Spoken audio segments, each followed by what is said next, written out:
자, 오늘은 6월 평가원 이후에 현실적으로 그리고 실질적으로 우리가 최종 결정해야 될 것들에 대한 이야기를 해 드릴 겁니다. 6월 평가원 성적이 자기 마음에 들었으면 아주 신나는 마음으로 보고 있을 거고, 또 이제 자기 마음에 들지 않았으면 이제 어찌할까 막 괴로운 마음으로 듣고 있을 텐데, 지금은 기분이 좋다 기분이 나쁘다 시험 본 그 하루로 끝내야 되고요, 결정을 해야 될 시기예요. 가장 안 좋은 건 시험을 못 본 게 아니라 결정을 차일피일 미루다가, 구평 때까지도 미루다가, 그리고 수능 보고 나서 어리버리 어거준춤 이도저도 아닌, 선택이 아니라 그냥 흘러가듯이 흘러가는, 그래서 정신 차려보니 이상한 지잡대나 내지는 뭐 전혀 이상한 과, 문과였는데 이과 쪽 과로 온다거나 이과였는데 문과 쪽 과로 온다거나, 아니면 자기가 단 한 번도 생각해 본 적이 없는 그런 과에 가서 내년 이맘때 에이 그때 뭔가 할 거리라는 후회를 하는 게 가장 안 좋은 거예요. 그래서 지금은 선택을 해야 되는 겁니다. 그런데 그 선택을 할 때 알아요, 자기가 책임을 져야 된다는 생각을 하다 보니 누군가가 뭔가 확실한 무언가를 정해주기를 바라는 인간의 본능적인 마음이 있어요. 그런데 여러분 인생입니다.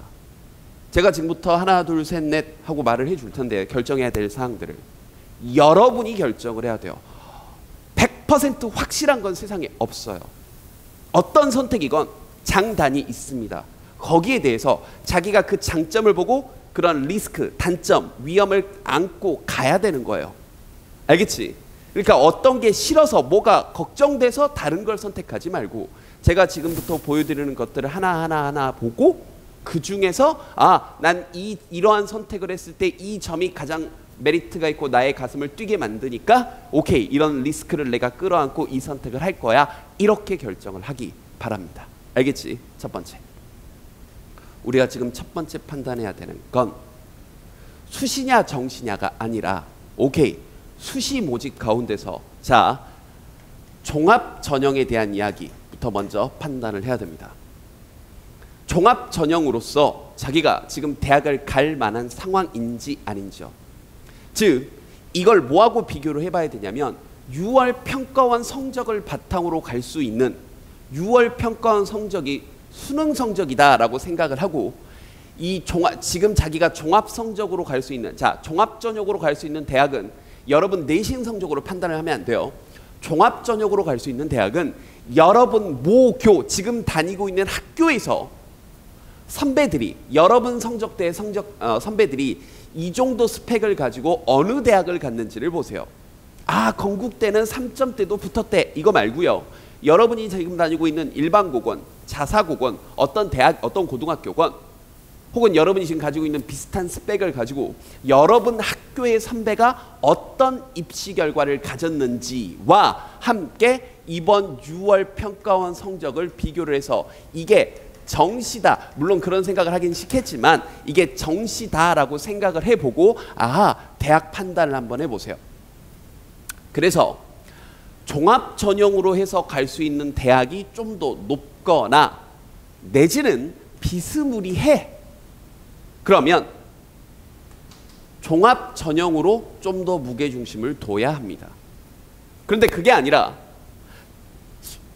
좀 정시 쪽으로 해서 갈 수 있는 대학이 좀 더 높은 것 같아, 그리고 이쪽 대학의 욕심이나, 그러면 종합 전형은 쓰더라도 아주 조금, 한 개나 두 개, 즉 별 준비 안 해도 쓸 수 있는, 지금까지 준비했던 것만을 해도 갈 수 있는 정도의 그러한 종합 전형 준비를 하세요. 왜 이런 말을 하냐면, 종합 전형은 준비할 게 굉장히 많습니다. 그래서 자기가 종합 전형을 집중해서 써야겠다라고 생각하는 현역 학생들이라면, 심지어 제가 극단적으로 말해서 그 종합 전형으로 갈 수 있는 대학이 높다면 서울 상위권 대학이라면, 극단적으로 말해서 정시는 잠시 거의 배제하라고까지 얘기를 해요. 그래서 지금 그 선택을 분명히 해야 되는 시기입니다. 이 준비라는 게 자소서와 쉽게 말하면 면접인데, 이게 뭐 여러분 생각처럼 뭐 일반 학교 과제처럼 뭐 하루 이틀, 일주일, 이주일 해서 되는 게 아니거든요. 정말 많은 준비, 꼼꼼한 준비를 해야 됩니다. 그래서 6평 성적과 비교를 해서 종합 성적으로 갈 수 있는, 종합 전형으로 갈 수 있는 대학이 높거나 아니면 비슷하다면 종합 전형으로 좀 더 무게 중심을 두도록 하시고, 그게 아니라면 종합 전형은 무게 중심을 확 낮추고 다른 전형으로 준비를 해야 됩니다. 두 번째, 교과 전형. 교과 전형은 대다수 경우 약간의 비교과와 함께 대부분 내신 성적이 산출이 되죠. 그래서 교과 전형은 여러분 학교 성적이 중요한 게 아니라 일반적으로 여러분이 원하는 대학의, 그렇죠, 내신 성적을 바탕으로 보시면 되고, 자, 이 교과 전형은 대부분 수능 최저가 포함이 되기 때문에 그 수능 최저가 이번 6평 성적에 부합이 되는지를 판단을 해 보시는데, 이것과 함께 같이 판단해야 되는 게 바로 논술이에요. 논술도 이 최저가 같이 이 6평 성적과 함께 부합이 되는지 봐야 되는데, 이걸 볼 때 우리가 맹점 빠지면 안 되는 게, 아, 지금 6월 평가원 성적으로 봤더니 한두 등급만 높이면 될 것 같아, 한두 등급만 높이면 지금 최저가 곧 될 것 같아 라고 생각해서 안정권이라고 착각하면 안 돼요. 지금 6월 평가원 성적상 최저가 맞춰져야 가능성이 5대5 조금 넘는 겁니다. 왜 이렇게까지 얘기를 하냐면, 교과 전형이나 논술 전형에서 최저 기준을 맞추지 못해서 떨어진 친구들이 70% 정도에 육박해요. 그럼 그 학생들이 6월 평가원 때 이 성적을 맞췄음에도 불구하고 정작 수능 가서는 떨어진 애들도 꽤 많다는 얘기입니다. 그래서 착각하면 안 돼요. 최저 맞추는 게 가장 중요하기 때문에 조금 더 보수적으로 보세요. 자기가 지금 6월 평가원 성적과 최저 라인을 비교를 해봤더니 좀 못 미쳐. 그럼 내가 수능 공부를 정말 열심히 해야 되는구나 라고 판단을 해야 돼요. 한두 개 정도 맞췄으니까 내가 지금 가능하겠군. 한두 등급만 더 올리면 되겠군. 수학 한 등급만 높이면 되겠네. 탐구 한두 등급만 높이면 되겠네. 굉장히 아니라는 생각입니다. 지금 한두 등급 모자랐죠. 그러면 사활을 걸고 내가 지금 이 모의고사 성적에서 이걸 올려야 되겠구나 라고 생각을 해야 돼요. 무게중심을 이쪽으로 옮겨가는 우를 범하지 않도록 하기 바랍니다. 최저가 아직 안 됐다면. 알겠지? 그래서 이것이 여러분 판단 기준이 돼야 되고요. 자, 여기까지가 수시입니다. 그럼 이 수시 모집들은 결국 이게 6평 성적을 이제 이건 다 똑같은 얘기예요. 다 동시에 해당되는 얘기입니다. 6평 성적이 정시라고 생각을 하고 이 정시 기준으로 갈 수 있는 대학들과 비교를 해봤을 때, 오케이, 내가 지금 정시로 갈 수 있는 대학이 좀 더 높구나, 아니면 수시로 갈 수 있는 대학이 좀 더 높구나. 여기에 따라서 무게중심을 어느 쪽으로 둬야 될지 판단이 서야 되는 거예요. 알겠지? 그리고 정시요. 얘기했던 대로 내가 지금 수시로 갈 만한 상황이 아니야. 종합 전형으로 가자니 스펙 해놓은 것도 없고, 교과 전형도 이미 봤더니 뭐 내신이 4등급 대반이라 바뀌라 교과 전형으로 갈 만한 대학도 아니고, 그렇게 뭐 썩 좋지도 않고, 논술은 객불 준비해 놓은 것도 별로 없고, 내지는 이과생인데 수학에 큰 자신도 없고 하다면 남은 게 정시입니다. 그런데 이 정시 준비할 때 매번 아이들이 선생님 그런데 수시로 75% 뽑고 정시로 25% 뽑으니까 정시로 가기 힘든 거 아닌가요? 라는 질문을 정말로 너무나 많이 해요. 대학이 바보가 아닙니다. 무슨 말이냐면, 실제 실력은 형편없는데 내신 조금 좋다고 얼씨구나 하고 뽑아가는 게 아니에요. 수시로 대학을 가더라도 결국은 그 친구들 모의고사 성적 보면 다 높아요. 여러분들 수시 모집으로 종합 전형으로 스카이급 내지는 중경외시급 대학을 간 친구들을 보면 모의고사 성적이 낮을까요? 아니에요. 그 친구들 모의고사 성적이 상당히 높습니다. 그 말은 무슨 뜻이기도 하냐면, 결국 이 정시는 수시 모집을 통과하지 못한 상위권 친구들이 아닌 어설픈 상위권이나 중위권, 아니면 내신이 많이 떨어져 있는 친구들의 싸움인 겁니다. 그러니까 25%라는 이 수치를 전체 수치와 싸운다라고 생각하지 마시라고요. 알겠지? 이미 극상위권, 고등학교 1학년 때부터 내신 관리가 잘 돼 있는, 그리고 굉장히 높은 최저를 맞춘 교과 전형에 최상위권, 극상위권 친구들은 이미 다 수시로 빠져나갔어요. 좋은 대학 이미 붙었습니다. 그렇지 않은 친구들끼리 경쟁하고 있는 거기 때문에 정시가 불리한 거 아니에요? 절대 그렇지 않다는 거 거듭 말씀드립니다. 그런데 정시 모집에서는 이제 여러분이 결정을 해야 될 게 이거예요. 상위권 대학을 노리는 친구들이라면, 자, 상위권이라고 쓸게요.